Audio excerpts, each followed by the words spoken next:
At 3:12 p.m. on October the 2nd, 2023, so just a few days ago at the time of recording, Elon Musk tweeted, X'd, jeeted, shitted, I don't know, posted on X, the website formerly known as Twitter, a tweet that was just a clown emoji and a globe emoji. Now, I'm going to briefly read from an article at Right Wing Watch from 2019 called White Nationalists Adopt Clowns as Their Next Racist Symbol, brackets, yes, seriously. Link below. And as I read this, I will be brief, but as I read this, people who've been listening to this podcast for a while will recognise a lot of the things that I'm about to talk about, that this article talks about. Because they are things that we have talked about on this podcast, that Daniel has reported on in this podcast. We've talked about the clown emoji, the clown meme. So most of you, regular listeners, you know what this is about, but just for the sake of it, I'm reading now. The clown render of Pepe the Frog, which Know Your Meme researchers have identified as being known as Honk Honk, or Honkler, began spreading across the internet last year, so that'd be 2018, time of this article. In recent months, the meme has gained a foothold in the far right, blah blah blah. A clown emoji and a globe emoji, that's exactly what Elon Musk just tweeted. A clown emoji and a globe emoji together has been used to convey the phrase clown world.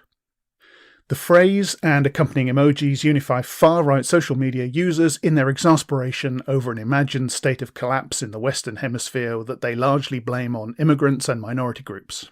We know this. Honkler and Clown World memes were recently incorporated into Goi Talk, a new but growing web-based white nationalist podcast. The show's hosts advocate white nationalism, nihilistic attitude, white nationalist, white supremacist movements in the United States, conveyed in the repetition of the phrase clown world. Goi Talk hosts express racist, anti-Semitic views. As a staple, guests include David Duke, Christopher Cantwell, Patrick Little.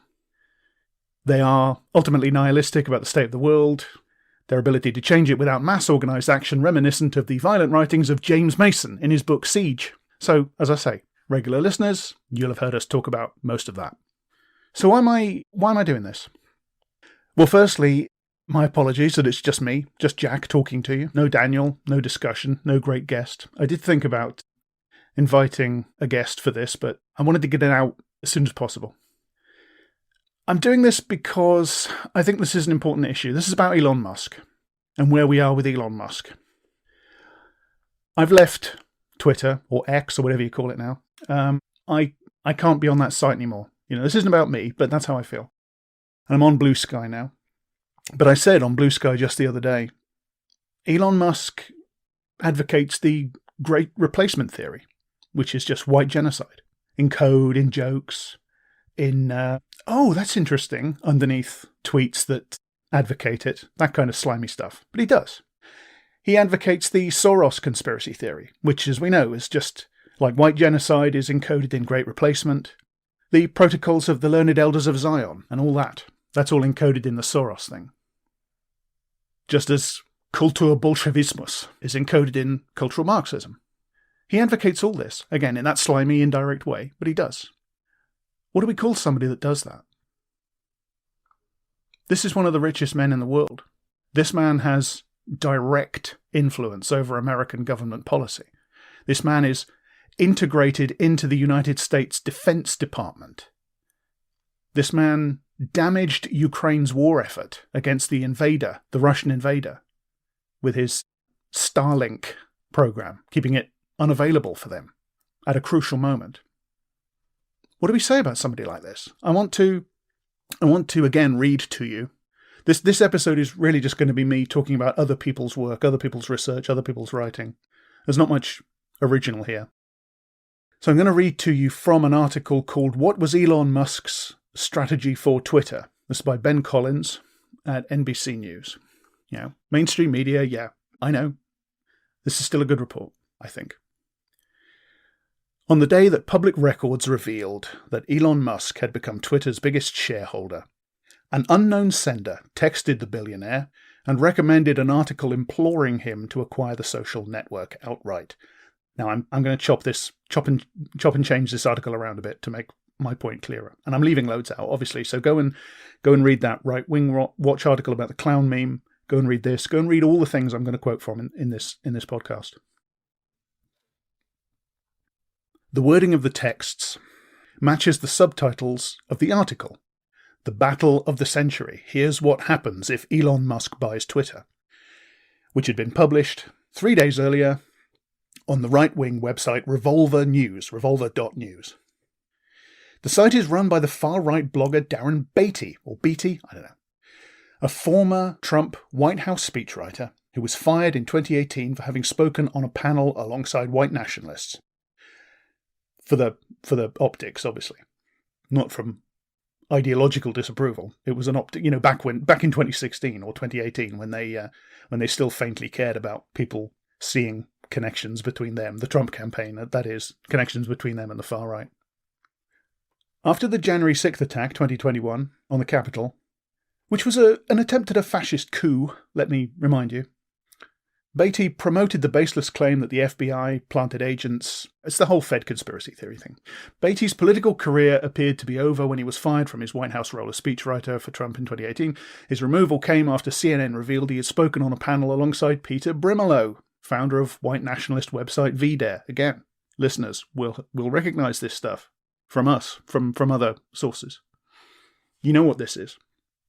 Beatty worked for White House head of speechwriting Vince Haley, Trump advisor Stephen Miller. 2019 hired as speechwriter by Representative Matt Gaetz, currently up to all sorts of shenanigans, and the Trump administration rehired him shortly after Trump lost the 2020 election. Another bit of this article, as I say, I'm chopping it around a bit, but Musk's purchase of Twitter, the anonymous article said, would amount to a, quote, declaration of war against the globalist American empire. Again, we know what that means. The sender of the texts was offering Musk a playbook for the takeover and transformation of Twitter. Since then, many of the decisions Musk made after he bought Twitter appear to have closely followed this roadmap, up to and including his ongoing attacks against the Anti-Defamation League, a non-profit organisation founded by Jewish Americans to counter discrimination. Now, it's possible that you, listener, like me, might have your reservations about the ADL. I'm going to touch upon that a bit later. It's not the point at this juncture.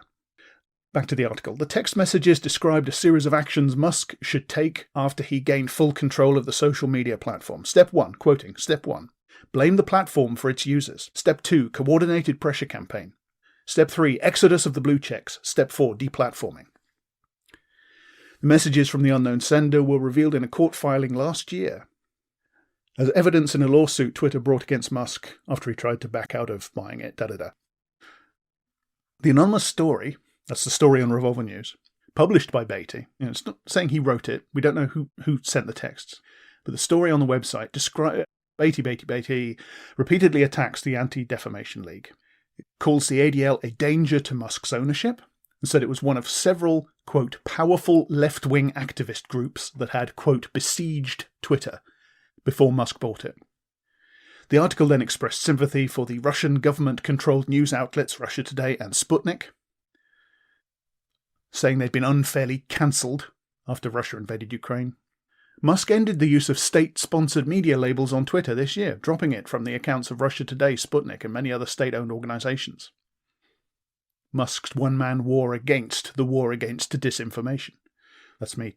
Back to the article. Beatty's presentation of ideas that appeared to be adopted by Musk continued after his website published the anonymous April 2022 article.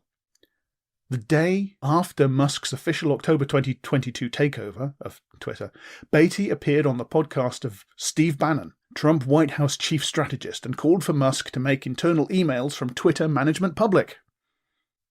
What happened? November 2022. The Twitter files. September 4th, this gone. Musk threatened to sue the ADL, claiming, without providing evidence, that US ad revenues were down 60%, primarily due to pressure on advertisers by @ADL. The same week, the hashtag ban the ADL, pushed in part by white nationalists, who of course he's let them all back on, trended on Twitter, and Musk tweeted that quote, the ADL has tried very hard to strangle X/Twitter. On the same day, Musk blamed the ADL for causing anti-Semitism.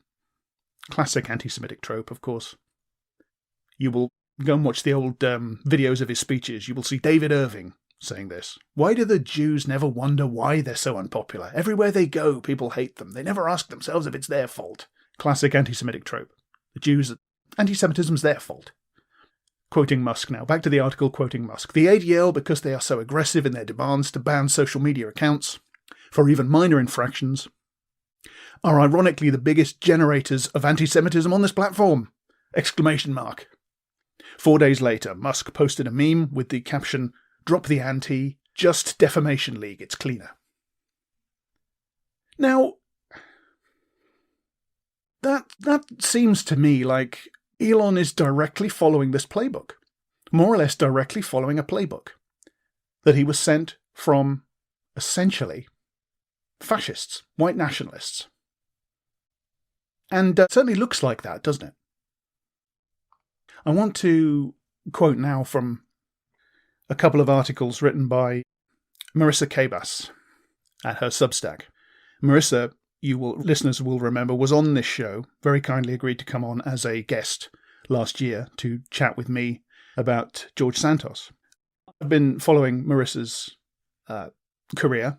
I think she's really good. She's turning into something of a breakout star on Blue Sky, where I am now, social media. It's great stuff. Again, I'm going to quote from these articles. This is her work. It's not my work. It's her work. I'm not going to quote most of what she's written. Most of it, you should go and read the articles. Go there to her Substack. It's called The Handbasket.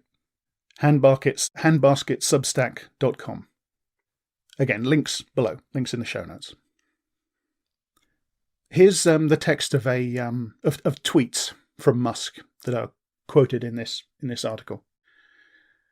Since the acquisition, the @ADL has been trying to kill this platform by falsely accusing it and me of being anti-Semitic. Next tweet. Our US advertising revenue is still down 60%, primarily due to pressure on advertisers by @ADL. That's what advertisers tell us, in brackets. So they almost succeeded in killing X/Twitter. So the fact that he's run this platform into the ground through being a ludicrously bad businessman. And I think we've just seen, haven't we, from that previous article, it's not just that he's a ludicrously bad businessman. He is farcically bad at this.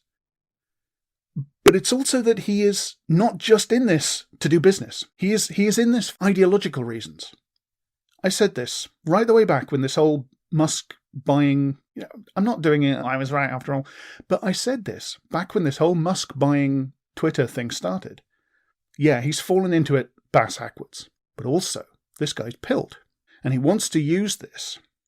He wants to use this platform as a platform from which he can do activism, from which he can proselytize, from which he can change the world. He can manipulate the media and political environment using this in the furtherance of his new faith, because he's pilled. He does this, runs his own site into the ground nearly.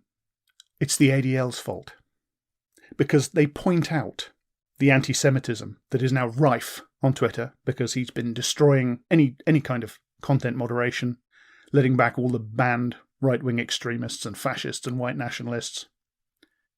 And then, for that criticism, they're to blame for the site going down. Anyway, I'm now going to actually start quoting from Marissa's article. This article is called "Elon Musk is an Anti-Semite." It's refreshing that somebody just says it. I love this, because somebody just says it. Okay, here's from the article. The billionaire's anti-Semitism has been building for some time now. But with his encouragement over the weekend of the Twitter hashtag ban the ADL, the non-profit Anti-Defamation League, whose work centres on combating anti-Semitism, Musk has quadrupled down on his white supremacist sympathies that have pervaded Twitter since his takeover. And now he's actively threatening to sue the ADL because of an erroneous, unquantifiable claim that somehow the organisation's calls for the Twitter CEO to regulate hate speech resulted in a 60% reduction in advertising revenue. And now prominent white nationalists are celebrating. And then Marissa has a tweet quoted in the article from Andrew Torba. Again, listeners of this show, you know who that is. Founder of Gab. The guy that created Twitter for Nazis, essentially, which is now redundant. Torber's tweet is, in under 5 years, we went from having every single one of our guys banned from the big tech platforms to the richest man in the world noticing, naming, and waging total war on our largest enemy while running one of those platforms. Let that sink in. Keep the faith. We are winning. That's from the 9th of April this year. Okay, back to Marissa's article.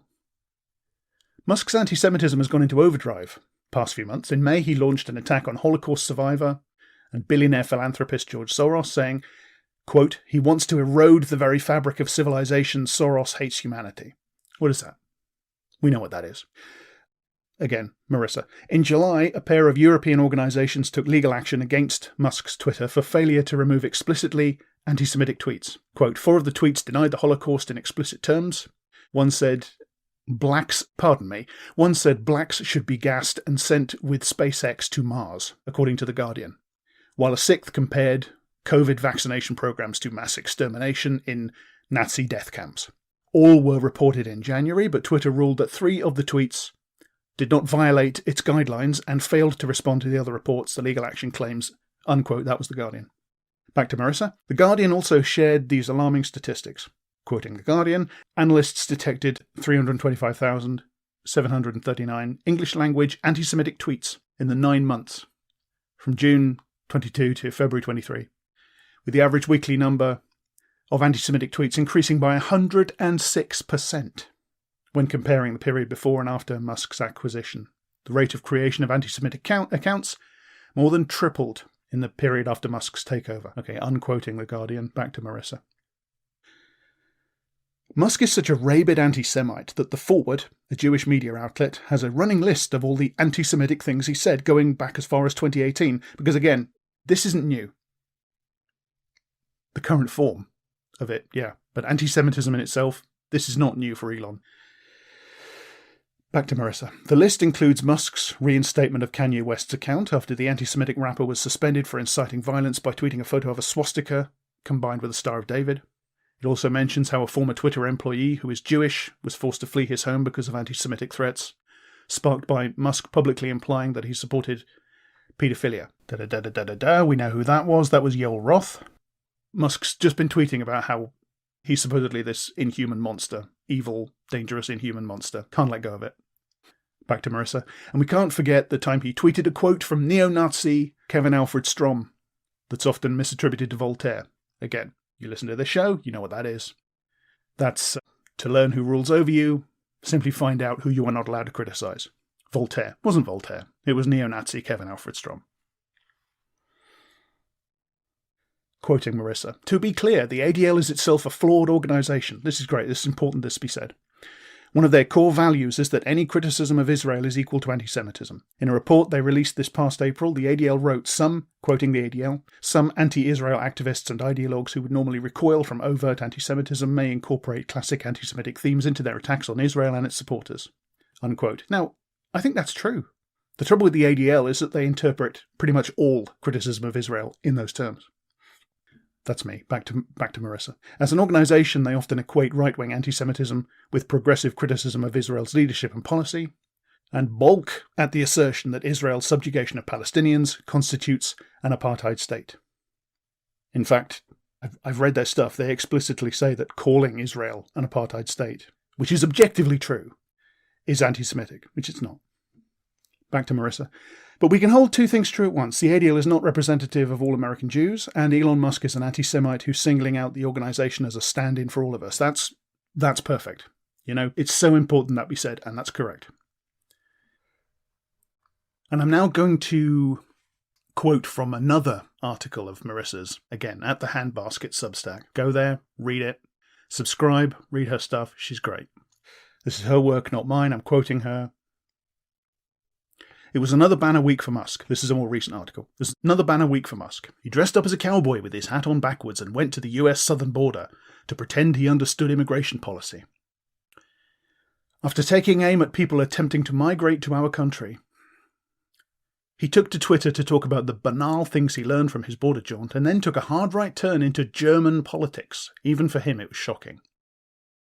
Musk shared a post from another account Friday morning criticising German NGOs, non-government organisations, for providing ships to rescue African migrants unsafely crossing the Mediterranean to Italy.